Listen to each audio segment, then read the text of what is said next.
speed to the city streets. We began to feel the fire. সকলকে আবার স্বাগত আমাদের চ্যানেলে। তো আজকের রেসিপি তৈরি করার জন্য আমরা প্রথমে মাংসের কিমা নিয়ে নিয়েছি। এর মধ্যে গাজর, রসুন, আদা, লঙ্কা,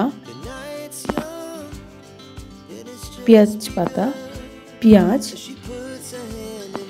ধনে পাতা, বাঁধাকপি, সয়া সস, ভিনিগার, নুন,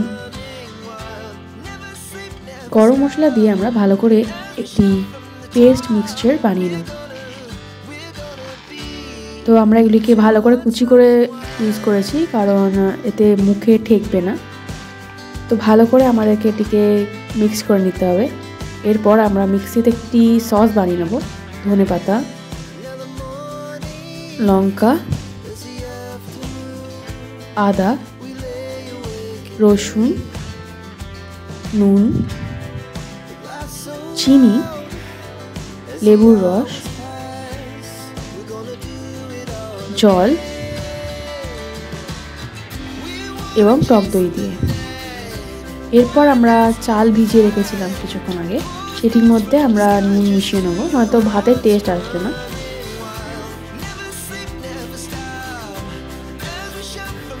এরপর হাতে তেল দিয়ে আমরা এগুলিকে গোল্লা গোল্লা পাকিয়ে নেব এবং এরপর চালের মধ্যে আমরা দিয়ে নেব। তো চালটিকে আপনারা হলে 15 মিনিট মতো মিনিমাম জলে ভিজিয়ে রাখবেন। এরপর আমরা ভালো করে এই আমাদের মিক্স বলের উপরে আমরা চালগুলিকে আটকে নেব। একবার রাউন্ড করলেই আপনার চাল আপনা আপনি এর মধ্যে আটকে যাবে। এরপর আমরা এরকমভাবে একটি পাত্রে নিয়েছি আমাদের ডাম্পলিংগুলো, এর ওপর আমরা চাপা দিয়ে রেখে দেবো রান্না হওয়ার জন্য। এরপর অন্য একটি পাত্রে আমরা প্রথমে দেবো বাটার, এর মধ্যে দেবো আমরা রসুন কুচি এবং হলুদ। এটি শুধু উপরের কালারের জন্য, এটি স্কিপেবল। ওকে,